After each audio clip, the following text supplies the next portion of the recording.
nous bâtirons un Congo plus fort et plus uni.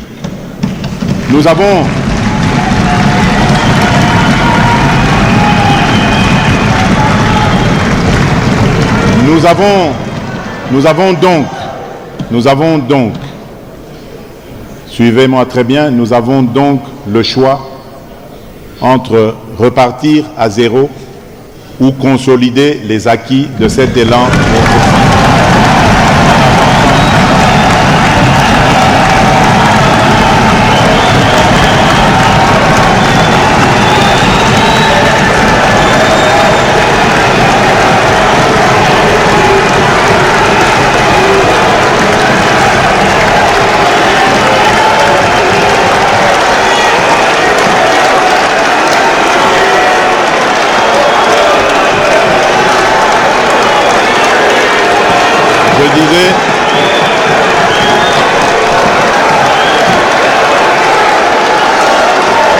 Je disais,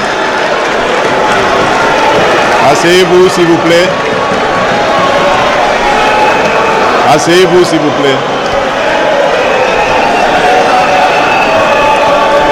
Je disais, nous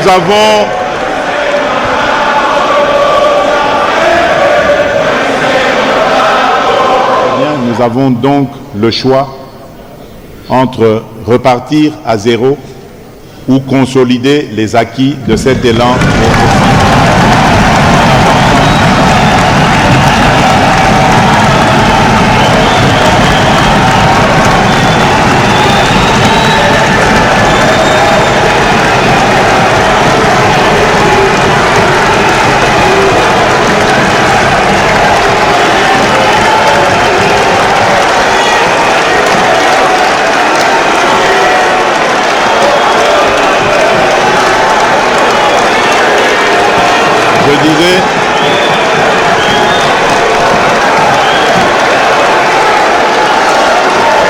Je disais,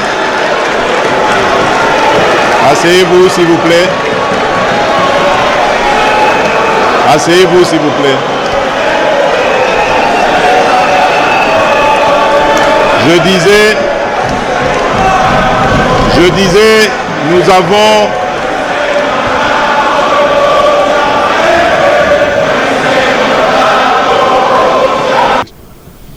à l'issue de ce rapport, il en est sorti notamment les résultats encourageants qui attestent des avancées significatives dans les domaines qu'il couvre, à savoir la réduction de la pauvreté, la couverture du système de protection sociale, l'amélioration de la situation sanitaire et la réforme de l'enseignement de base.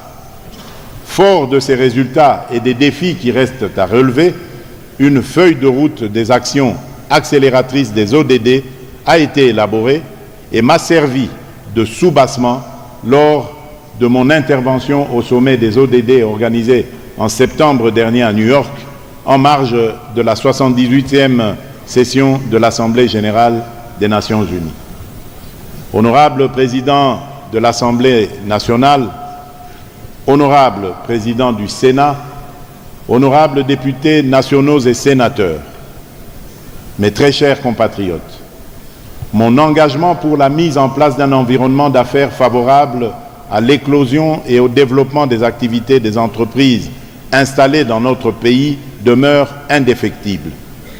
Sur ce, et sous mon impulsion, le gouvernement a lancé de nombreuses initiatives en faveur de l'amélioration du climat des affaires depuis l'année 2022 afin d'impacter favorablement et sensiblement le quotidien des entrepreneurs, entre autres, un plan d'urgence du climat des affaires, un plan stratégique de transformation économique à court et à moyen terme, l'enrichissement des lois des finances de manière ponctuelle par des mesures ciblées visant à résoudre les différentes problématiques remontées directement par les opérateurs économiques. L'objectif principal est d'apporter des réponses concrètes et rapides aux problèmes qui perturbent l'exercice des activités économiques et les relations entre le secteur privé et le secteur public.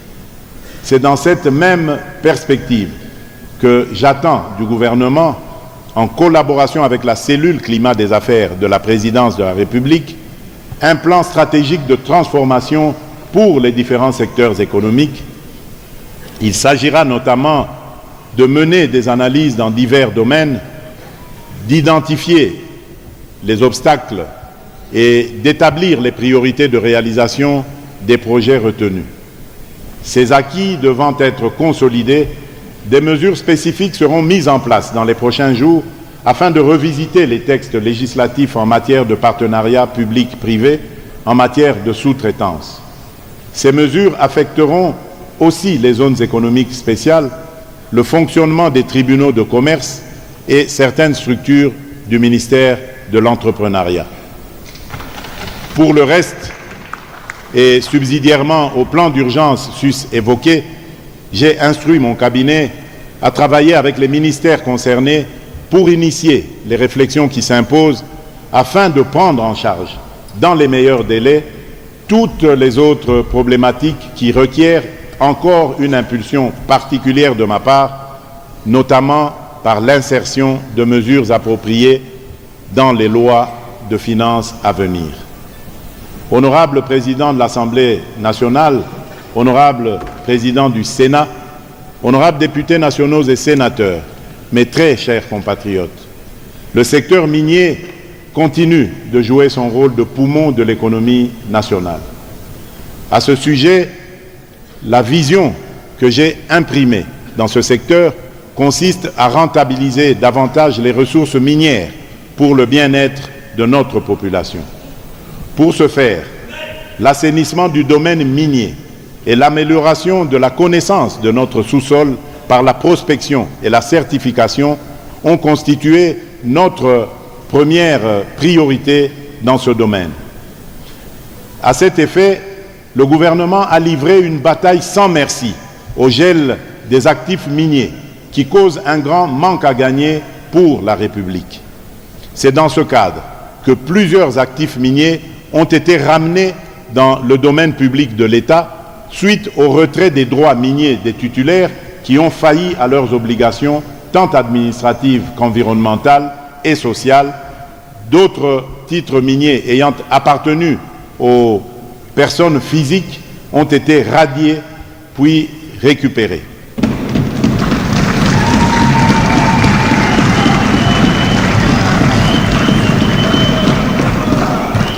Ces périmètres feront l'objet de projets visant à améliorer la connaissance géologique.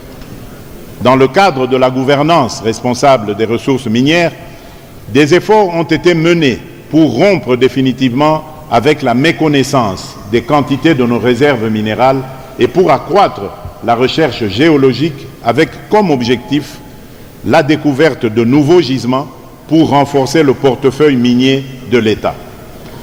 Le gouvernement a élaboré et adopté un plan stratégique national d'exploration et de certification des réserves minérales de notre pays. La mise en œuvre de ce plan stratégique a débuté avec la réactivation du contrat signé entre le gouvernement et l'entreprise espagnole Excalibur portant sur la cartographie géophysique aéroportée et géologique de notre pays et dont les travaux ont commencé par les blocs prioritaires qui couvrent les espaces des provinces du Grand Kasaï, Grand Équateur et une partie du Grand Katanga. Ces travaux de plus de 60 millions de dollars américains financés par le gouvernement marquent la volonté d'affirmer notre souveraineté sur nos ressources. L'action gouvernementale a été orientée vers l'intensification des mécanismes de lutte contre la fraude et la contrebande minière. Conscient des effets néfastes de la fraude et de la contrebande minière, le gouvernement a installé un laboratoire ultramoderne d'analyse de substances minérales au centre de négoce de Mousompo dans la province du Lualaba. Cet outil sert à détecter et à quantifier des sous-produits valorisables associés aux métaux majeurs en vue de permettre à l'État de réaliser des recettes additionnelles et analyser les substances minérales issues de l'artisanat minier en vue de permettre aux exploitants artisanaux de vendre leurs produits à leur juste valeur. C'est dans le même esprit qu'il faut situer la création de l'inspection générale des mines, qui constitue la réponse du gouvernement à ce fléau. Toutes les dispositions ont été mises en place pour l'opérationnalisation de cette structure, ainsi que de l'autorité de régulation et de contrôle des substances minérales stratégiques, la RECOMS, permettant ainsi d'endiguer la fraude et la contrebande minière sur toute l'étendue du territoire national. Par ailleurs, une autre action stratégique prioritaire du secteur minier consiste en la création des chaînes de valeur des substances minérales. C'est pourquoi, en accord avec la vision minière africaine, l'accord signé entre notre pays et la République de Zambie pour la fabrication des précurseurs de batteries confirme le souci que nous avons d'ajouter une valeur sur les minerais exploités dans notre pays et par ricochet de créer des emplois pour nos citoyens, nos concitoyens. Le gouvernement est donc constamment mobilisé à donner plein effet au dispositif légal institué en faveur du plein essor de ce secteur stratégique, aussi bien dans l'intérêt supérieur de notre population. On ne peut toutefois clore ce registre portant sur les réalisations du gouvernement dans le secteur minier sans évoquer l'élaboration du plan de relance de la minière de Bakwanga, l'AMIBA en sigle. Les résultats attendus de la mise en œuvre de ce plan sont notamment une production industrielle et un chiffre d'affaires supérieur à son seuil de rentabilité, une situation financière équilibrée, un endettement soutenable, une organisation structurelle adaptée, un personnel qualifié, rajeuni et productif, une bonne gouvernance de la société. Par ailleurs, le gouvernement met en œuvre l'initiative pour la transparence dans les industries extractives, l'ITIE en sigle, dans la perspective de promouvoir la bonne gestion des ressources naturelles, au fin que les revenus qu'elles génèrent profitent aux populations présentes et aux générations futures.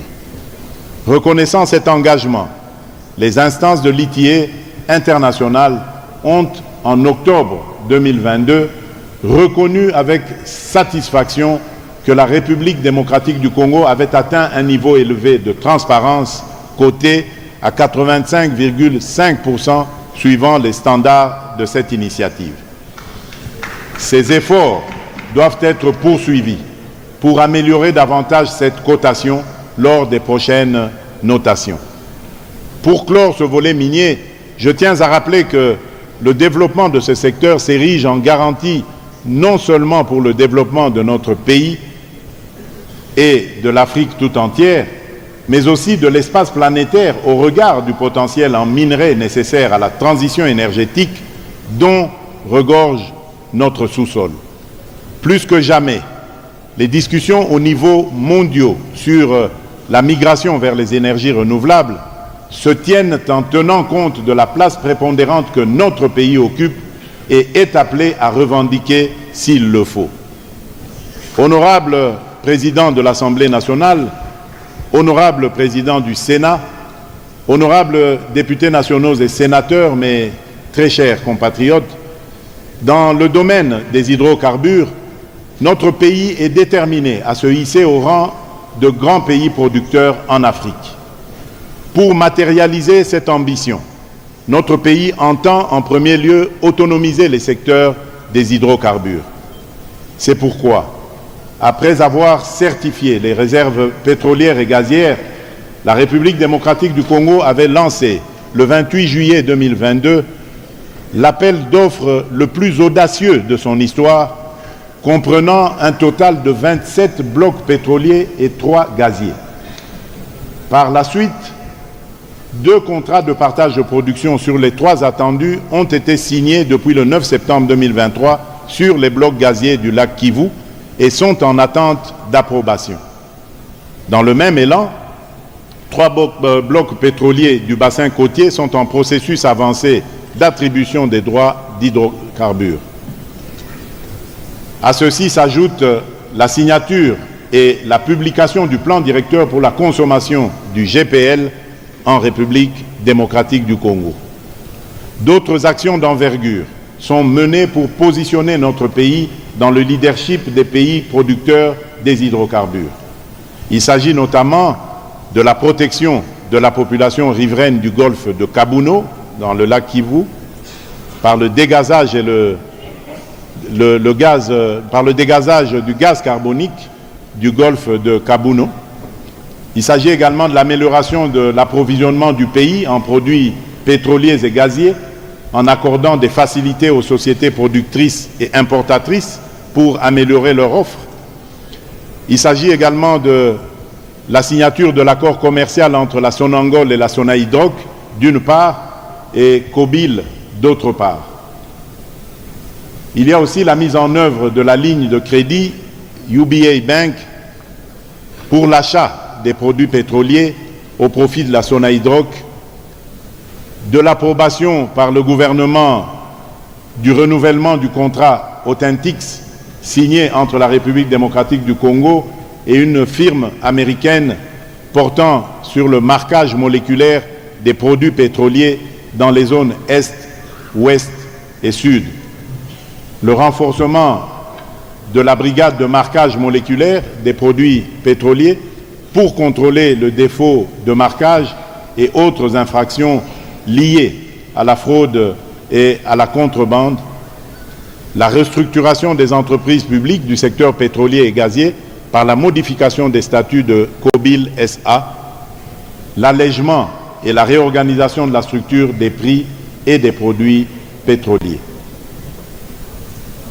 Honorable Président de l'Assemblée nationale, honorable Président du Sénat, honorables députés nationaux et sénateurs, mes très chers compatriotes, il est démontré qu'il y a une corrélation directe entre la consommation d'électricité, la croissance du PIB et la création de richesses.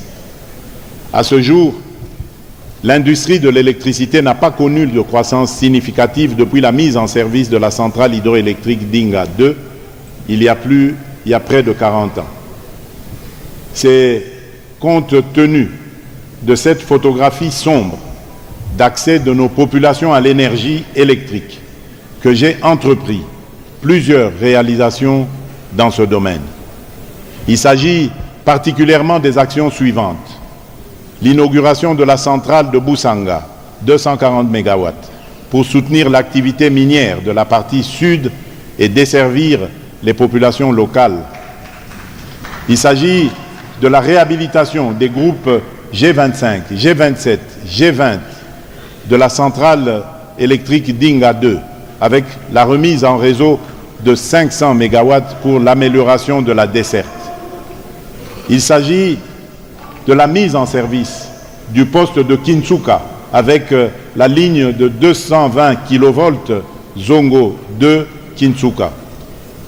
Il s'agit également de l'inauguration de la centrale de Kakobola dans les tout prochains jours, dont les lignes de transport et les réseaux de distribution sont en cours d'achèvement. L'inauguration dans les prochains jours des lignes de transport et réseaux de distribution de la centrale de Tubi-Tubidi et la centrale de Mouovo qui permettra l'électrification des villes et agglomérations du Kasaï central, l'électrification rurale à travers des mini-centrales solaires avec réseau de distribution et éclairage public dans les régions du Grand Kasaï, Grand Équateur et Kivu. À propos justement de l'électrification en milieu rural, mon agenda quinquennal épinglait de façon saillante l'accès pour tous à l'électricité. Pour appuyer cette stratégie adoptée, l'opérationnalisation de l'Agence nationale de l'électrification et des services énergétiques en milieu rural et périurbain, l'ANSER en sigle, aura servi de catalyseur pour enclencher, à proprement parler, le chantier de l'électrification rurale et faire accéder les masses rurales à la manne énergétique nécessaire à leur éclosion socio-économique dans la perspective du PDL 145 territoires. À ce jour, un portefeuille colossal de 49 projets d'électrification rurale a vu le jour. Ce sont des projets de soutirage par extension de réseaux et des constructions de centrales photovoltaïques pour les zones rurales enclavées. De ce lot de 49 projets, 32 ont déjà bénéficié de financements publics à une hauteur de décaissement très avancée et sont en cours d'exécution. Il sera question de l'injection à travers ces projets de pas moins de 30 MW d'énergie électrique dans le corps rural à la fin de cette année, tout comme au cours du premier semestre de l'année 2024. À travers ces projets, totalement financés par le gouvernement, l'État congolais, comme jamais auparavant, a pris ses responsabilités à bras-le-corps pour signer son retour sur la scène d'investissement dans les infrastructures énergétiques sur fonds propres. Il s'agit là de l'illustration explicite de notre volonté politique de redonner au Congo sa capacité de se mobiliser pour la cause de son progrès dans la pleine autonomie financière. Honorable Président de l'Assemblée nationale, honorable Président du Sénat, honorables députés nationaux et sénateurs, mes très chers compatriotes, la République démocratique du Congo dispose de 52% des réserves des eaux de surface du continent africain. Le fleuve Congo, qui traverse le pays sur 4700 km, est le deuxième fleuve le plus important au monde en termes de débit. Grâce à ces immenses forêts et au climat tropical qui caractérise le pays, 70% des ressources en eau renouvelable proviennent des pluies régulières et abondantes. Malgré ces richesses en eau, notre pays présente un taux de desserte d'eau potable d'environ 26%. Pour améliorer ce taux de desserte en eau potable, le gouvernement a entrepris sous mon impulsion les réalisations suivantes. La construction de l'usine de captage d'eau de Lemba Imbu, d'une capacité de 35 000 m3 par jour, pour desservir les communes de la Tchangu, le campus de l'université de Kinshasa et une partie du Mongafula. La mise en service du premier modèle de construction de l'usine de Bizaozone, d'une capacité de production de 110 000 m3 par jour. Chacun est en cours d'implémentation. L'achèvement d'ouvrages d'adduction en eau potable à Mbujimaï, dont les travaux de construction des systèmes d'énergie pour leur fonctionnement prendra fin dans les prochains mois. L'implémentation d'un programme sur l'accès aux services de l'eau et l'assainissement au niveau des entités décentralisées et zones périurbaines dans les provinces du Kwilu, du Kasaï et du Kasaï central. Comme vous pouvez le constater, l'ambitieux programme du gouvernement est de doter les grandes villes et agglomérations des systèmes d'alimentation en eau potable moderne à travers des investissements publics et privés.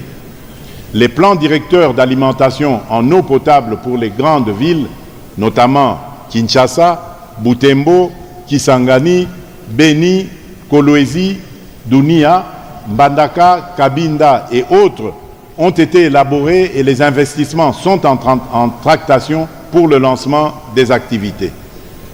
Le programme d'accès aux services de l'eau et assainissement au niveau des entités territoriales décentralisées et zones périurbaines vont s'étendre en sa deuxième phase sur les provinces qui contribuent le plus au déficit d'accès à l'eau, notamment le Congo central, le Nord Kivu et le Sud Kivu, en vue de couvrir 45% de la population totale du pays. Honorable Président de l'Assemblée nationale, honorable Président du Sénat, honorables députés nationaux et sénateurs, mes très chers compatriotes, ma vision d'un Congo émergent met singulièrement en valeur deux ressources importantes que sont le facteur travail et le facteur capital humain. S'agissant du travail qui représente la main-d'œuvre, il est question d'assurer la qualité de cette ressource dont dispose pleinement mon pays, d'où ce regard particulier accordé à l'éducation. C'est dans ce sens que mon action pour promouvoir la bonne gouvernance dans le secteur éducatif prône à la fois l'instauration d'un système éducatif de base qui imprimera les valeurs sociétales du respect des individus et du bien commun, de solidarité et de partage, d'équité et de justice, et d'autre part, des infrastructures scolaires décentes et d'un enseignement de base apte à l'élever à des dimensions plus universelles. En effet, l'État congolais doit être capable d'assurer à sa jeunesse l'accès à l'éducation, à l'instruction et aux nouvelles technologies de l'information et de la communication d'une qualité irréprochable. L'ampleur de cette tâche est à ce jour réelle et d'une importance cruciale. C'est pourquoi j'ai fait de la gratuité de l'enseignement primaire, dès l'entame de mon quinquennat, une politique phare et à ce jour opérationnelle depuis le mois de septembre 2019. Cet investissement ambitieux dans le capital humain national coûte bien plus d'1 milliard de dollars américains par an. Pour soutenir cette politique publique, le gouvernement a augmenté le budget alloué à l'éducation de 9,1% de 2021 à 2022 et de 23,9% de l'année 2022 à 2023. L'effectivité de la mise en œuvre.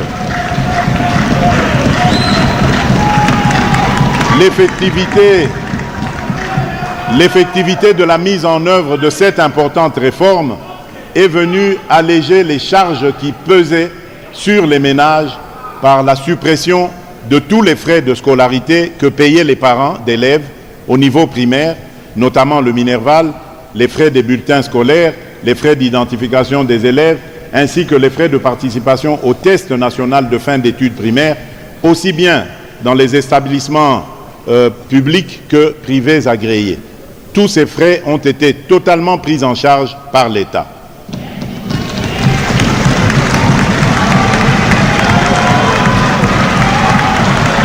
Les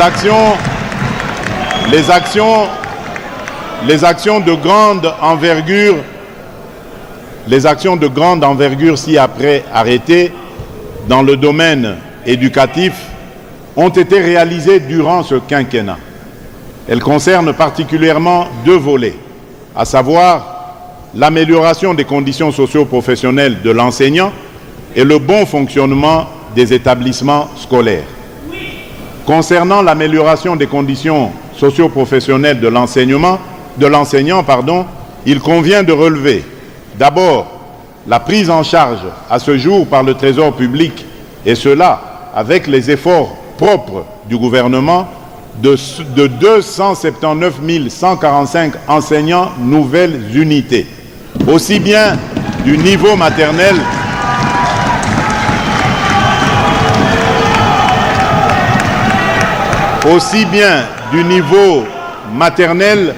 primaire que secondaire, sans oublier le personnel des bureaux gestionnaires.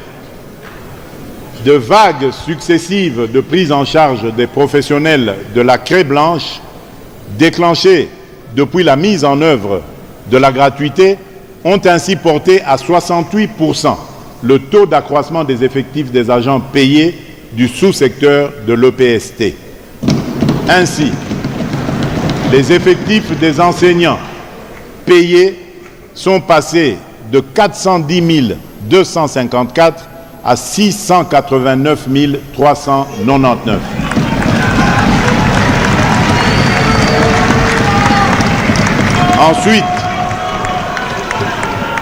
Ensuite,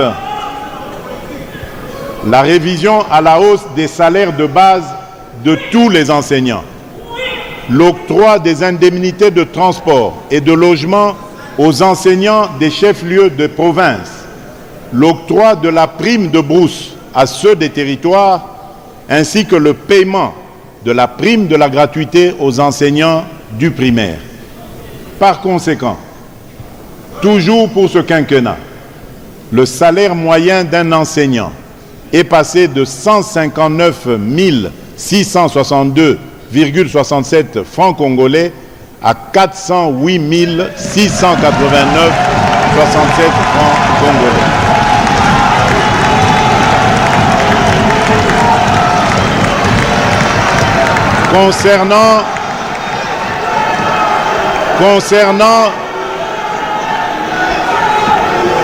Concernant le bon fonctionnement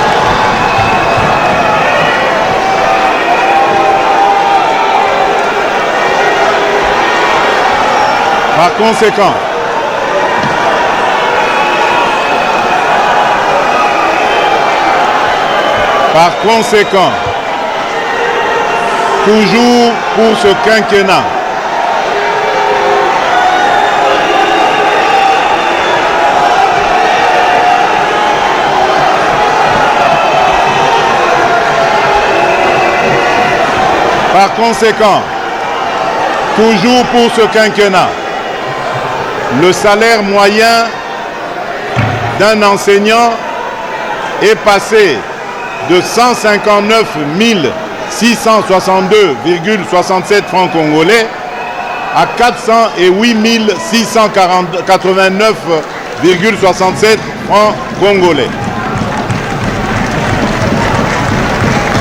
Concernant le bon fonctionnement des écoles, 3 actions d'envergure menées méritent d'être signalées.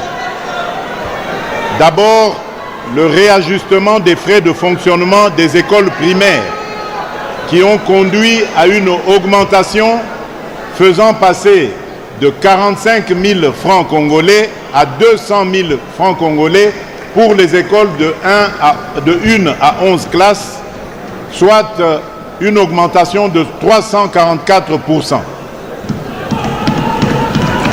420 190 francs congolais pour les écoles de 12 à 18 classes, soit une augmentation de 834%. 620 190 francs congolais pour les écoles de 19 classes ou plus, soit une augmentation de 1278%. 2 450 000 francs congolais pour les écoles de prestige, soit une augmentation de 5 344%.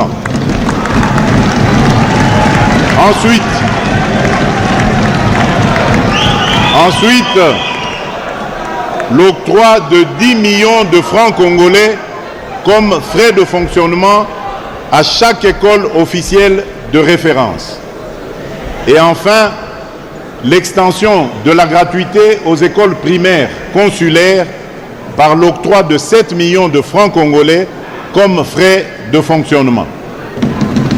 Toutes ces actions ont fait passer l'enveloppe mensuelle de paye des enseignants de 70 milliards 154 millions 552 544 francs congolais à 236 milliards 794 millions 289 695 francs congolais, soit une augmentation de 238%. La mise en œuvre effective de la gratuité durant ce quinquennat a permis de récupérer plus de 5 millions d'élèves en âge de scolarité, autrefois exclus du système scolaire faute de moyens financiers.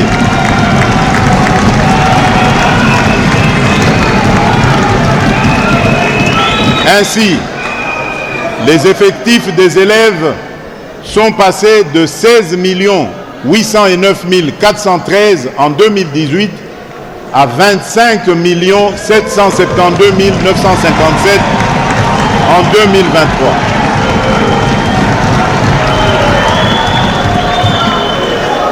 ce qui prouve que la mise en œuvre de la gratuité est incontestablement un grand succès.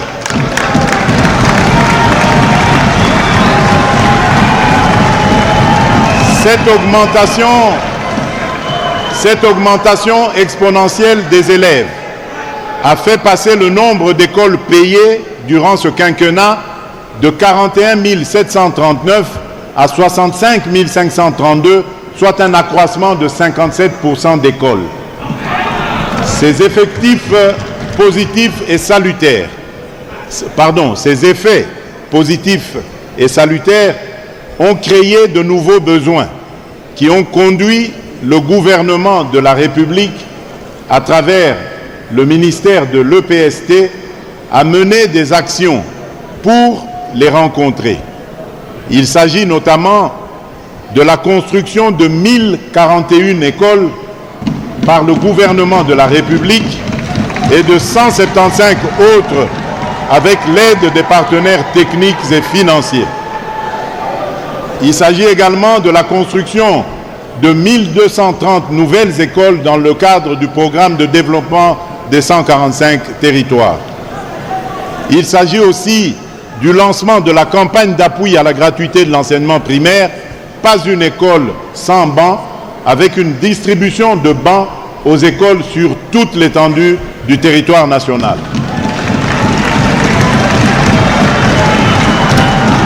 Honorable Président de l'Assemblée nationale, honorable Président du Sénat, honorables députés nationaux et sénateurs,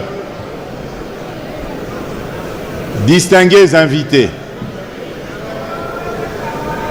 le domaine de la recherche scientifique et innovation technologique était confronté depuis de nombreuses années à plusieurs défis majeurs. Ces défis qui ont contraint l'émergence des activités scientifiques relevaient entre autres de l'absence de politique nationale, du délabrement des infrastructures, de l'insuffisance qualitative et quantitative du personnel scientifique, de la vétusté des équipements de recherche, ainsi que du faible financement des activités de recherche. Néanmoins, durant cette mandature, ce secteur a enregistré quelques réalisations phares.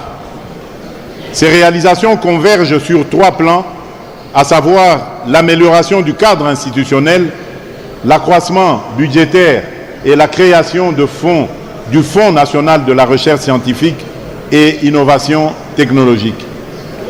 Du point de vue institutionnel, la première réforme engagée par le gouvernement dans le domaine de la science, technologie et innovation a concerné le renforcement du mandat du ministère en modifiant ainsi sa nomenclature d'un ministère de la recherche scientifique et technologique en un ministère de la recherche scientifique et innovation technologique.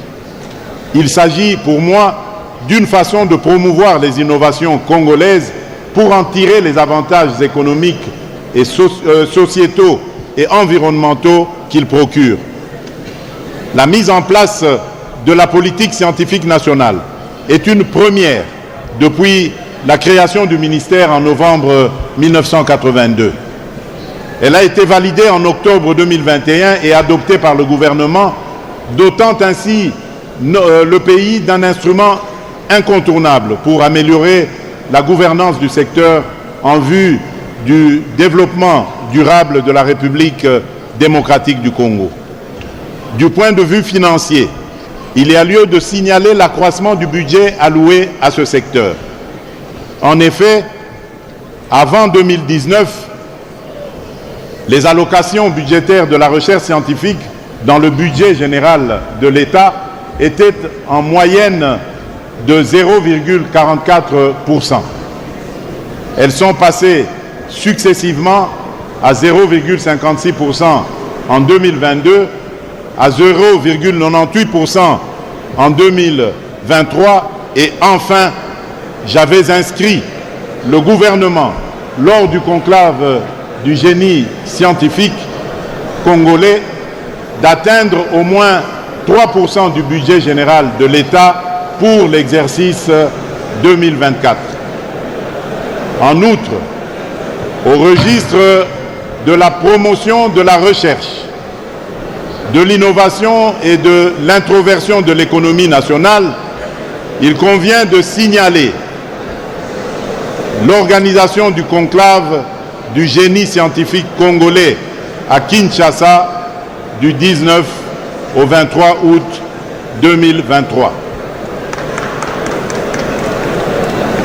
Honorable Président de l'Assemblée nationale, Honorable Président du Sénat, honorables députés nationaux et sénateurs, mes très chers compatriotes, en janvier 2019, je trouvais un secteur de la santé fragile, dont les traits marquants peuvent notamment être décrits de manière suivante. Absence de construction d'un seul hôpital public depuis l'accession du pays à l'indépendance en 1960. 32% d'enfants vaccinés avec un taux de mortalité très élevé, dû notamment à la rupture du financement gouvernemental d'achat des vaccins. 60 à 80% des médicaments de mauvaise qualité du fait de la destruction du système de centralisation d'achat des médicaments, entre autres. Par ailleurs, l'apparition de la pandémie de Covid-19 a fait ressortir au grand jour ces faiblesses, au nombre desquelles une faible couverture sanitaire, une faible qualité des soins et des services offerts, une faible utilisation des services et des soins offerts, une faible résilience des structures de santé face aux épidémies et aux situations d'urgence, une faible redevabilité des services de santé devant les communautés. La grande réforme dans ce secteur est sans nul doute la mise en place de la couverture santé universelle. Les progrès dans ce secteur comprennent des réalisations matérielles, immatérielles et stratégiques qui peuvent être déclinées en 5 piliers ci-après. La restructuration du système de santé à travers la réforme de la loi de la santé axée sur le déploiement de la couverture santé universelle, la CSU, avec comme support technique et financier le Fonds de solidarité de la santé, le FSS, le Fonds de la promotion de la santé, le FPS, l'autorité de régulation et de contrôle de la CSU, l'ARC-CSU, l'Agence nationale de l'ingénierie clinique et du numérique de la santé, l'ANI-CNS, et l'Institut national de santé publique, l'INSP. L'alignement à la prime de risque professionnel de 39 501 professionnels du secteur depuis 2019 à ce jour, dont 9 685 médecins et 29 816 pro-santé, ainsi que la mécanisation au salaire pour le T4 2023 de plus de 6 500 agents de 2019 à ce jour. La construction, la réhabilitation et l'équipement des formations sanitaires. Il faut noter que le ministère de la Santé publique, Hygiène et Prévention, à travers le PDSS, vient de bénéficier des équipements médicaux de plus de 2000 centres de santé. Les grands hôpitaux et les centres de santé, maternités construites dans le cadre du PDL 145 territoires bénéficieront de ces équipements afin de renforcer le système sanitaire. La distribution des 10 équipements débutera au cours de ce mois. La gestion des grandes endémies et épidémies marquées notamment par la maîtrise de la pandémie de Covid-19 en République démocratique du Congo et la maîtrise des épidémies de la maladie à virus Ebola, MVE. L'amélioration de la couverture vaccinale administrative pour tous les antigènes qui est passée de 32% en 2019 à 94,2% en 2023. Honorable Président de l'Assemblée nationale, Honorable Président du Sénat, honorables députés et sénateurs, mes très chers compatriotes, en ce qui concerne le secteur de l'environnement et développement durable, notre pays a fait son retour en force sur la scène internationale en se présentant comme pays solution à la crise climatique. Pour ce faire,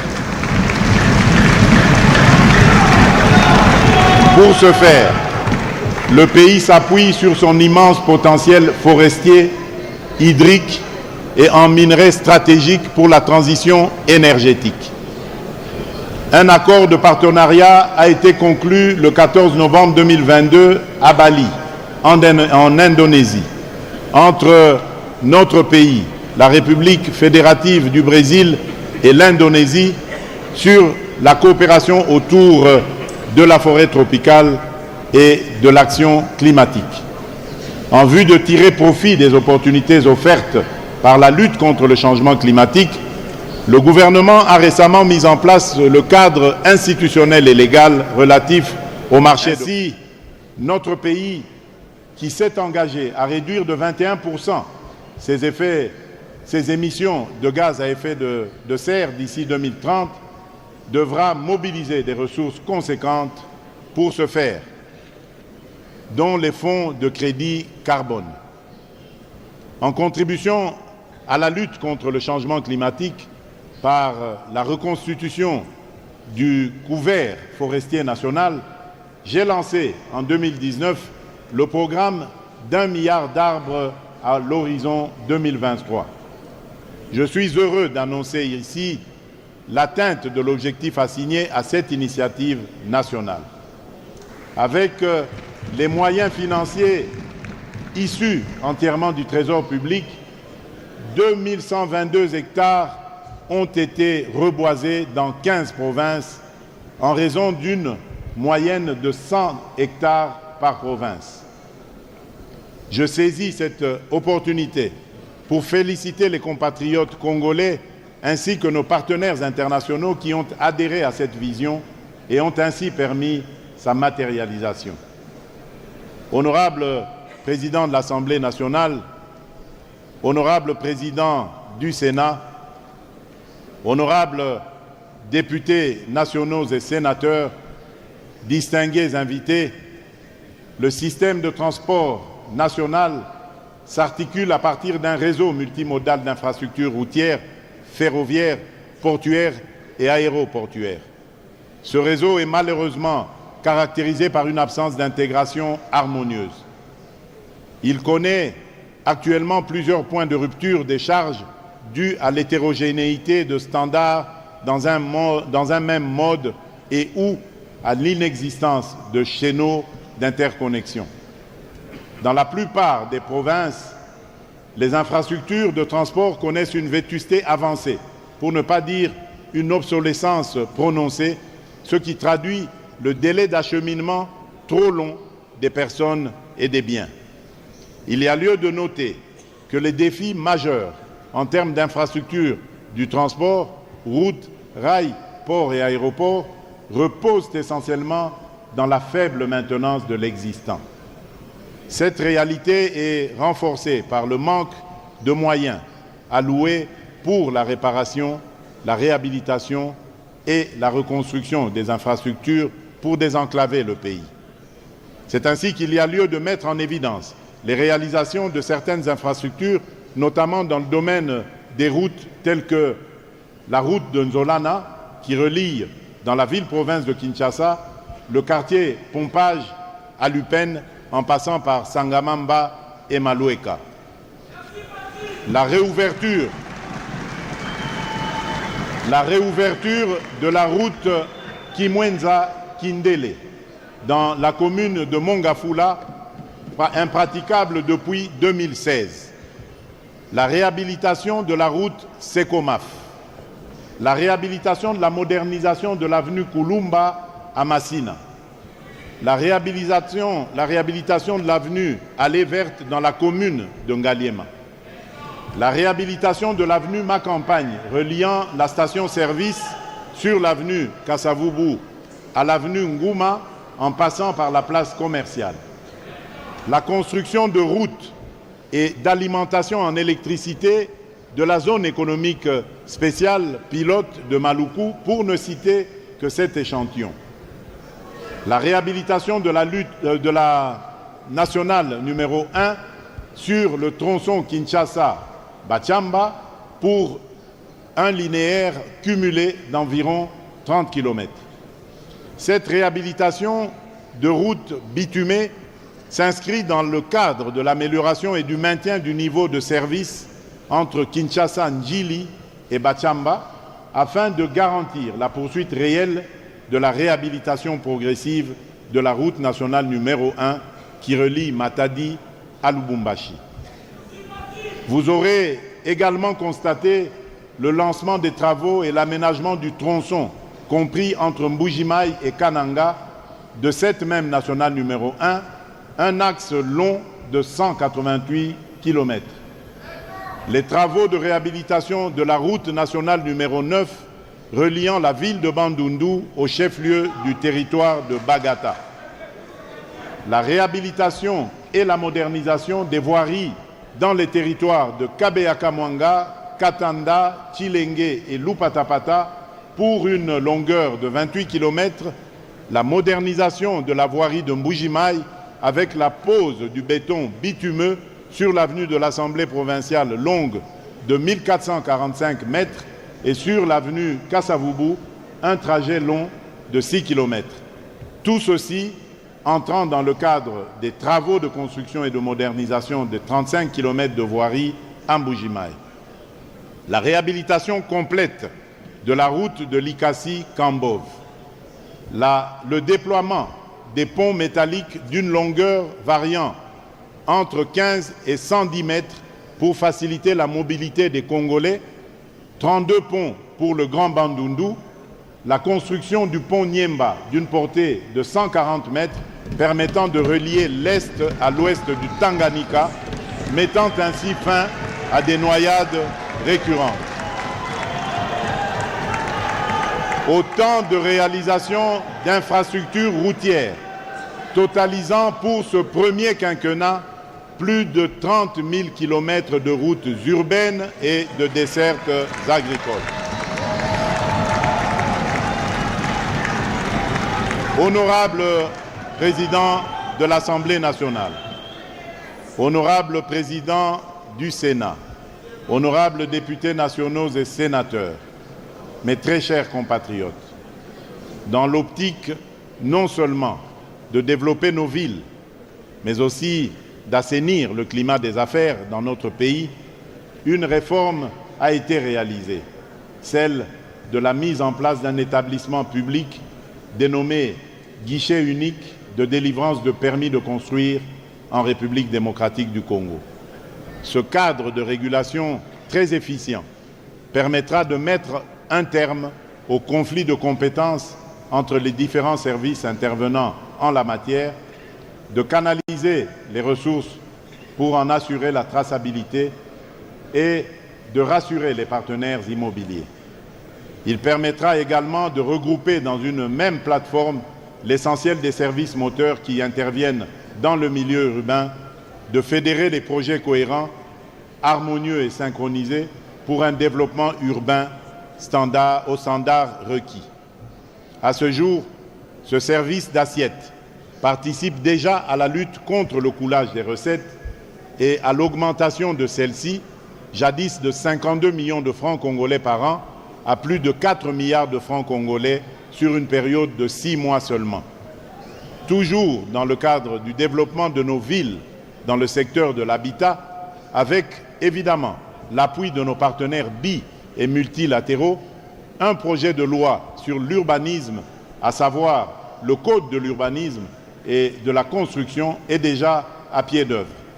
Cet instrument crucial permettra de doter notre pays, plus de 60 ans après, d'une législation adaptée à la nouvelle politique de développement de nos villes, tout en tenant compte de nos réalités. À ce jour, le processus de validation du projet suit son cours normal avec l'organisation des pré-ateliers interprovinciaux en attendant l'atelier national, la validation au Conseil des ministres et le vote au Parlement. Dans le cadre de la politique de promotion de l'habitat, 2 établissements publics, à savoir le Fonds national de l'habitat, FONHAB, né des cendres du Crédit foncier ou Fonds d'avance, et l'Agence congolaise de promotion immobilière, la COPRIM, jadis appelée Office national de logement, sont opérationnels. Après plus de 2 décennies d'absence dans Shelter Afrique, la République démocratique du Congo vient de marquer son retour dans le giron de cette institution panafricaine et donc dans le concert des nations.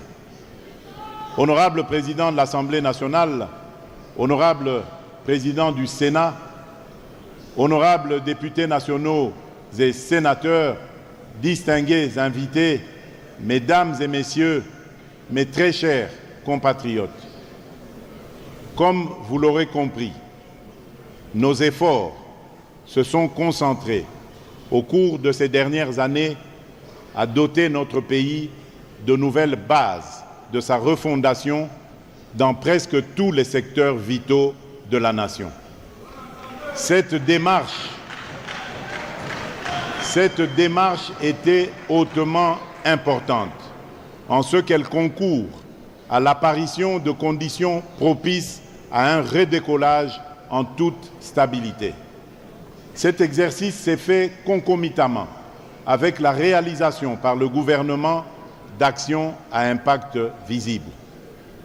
Pour maintenir ce rythme et cette trajectoire ascendante, nous devons continuer à diversifier notre économie, à améliorer notre infrastructure, de même que poursuivre les réformes structurelles visant à la consolidation de l'état de droit et à la lutte contre la corruption. La stabilité macroéconomique doit rester au cœur de notre politique monétaire pour contrôler l'inflation et maintenir la stabilité de notre monnaie. L'investissement dans le capital humain par le biais de l'éducation et de la santé est essentiel pour accroître notre productivité nationale. Les perspectives restent prometteuses. D'une part, la demande mondiale des matières premières, en particulier pour les technologies vertes et les véhicules électriques, devrait rester forte, ce qui pourrait soutenir notre croissance économique. D'autre part, la mise en œuvre continue de réformes économiques et la stabilisation politique peuvent attirer davantage d'investissements étrangers et diversifier l'économie. Les investissements dans les infrastructures, notamment les routes, l'énergie et les télécommunications, vont améliorer la connectivité et stimuler le secteur primaire et tertiaire. Il y va cependant de nos efforts à maîtriser l'inflation et à assurer la stabilité de la politique monétaire pour renforcer la confiance des opérateurs économiques et favoriser cette croissance économique. Néanmoins, la paix et la sécurité dans la région, notamment à l'est de notre pays, demeurent cruciales pour maintenir cette croissance. Nous devons également étendre notre protection sociale pour réduire la pauvreté et les inégalités et renforcer l'intégration régionale pour accéder à de plus grands marchés. Je vous rassure que le gouvernement, que je félicite en passant, reste engagé dans cette vision qui est mienne, à créer cet environnement favorable aux investissements étrangers et soutenir l'innovation et les technologies modernes pour améliorer la compétitivité des entreprises congolaises. Je vous appelle à prendre une part active à cette transformation. Votre engagement est le socle sur lequel nous bâtirons un Congo plus fort et plus uni. Nous avons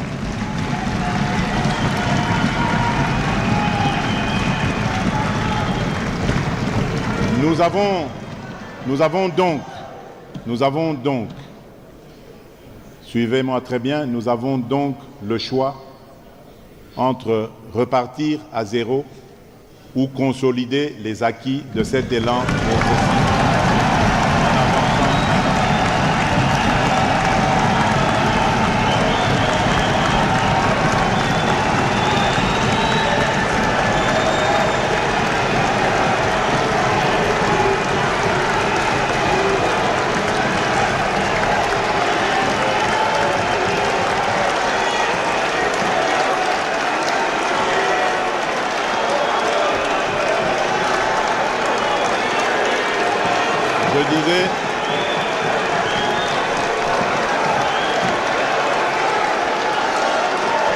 Je disais, asseyez-vous s'il vous plaît. Asseyez-vous s'il vous plaît. Je disais, nous avons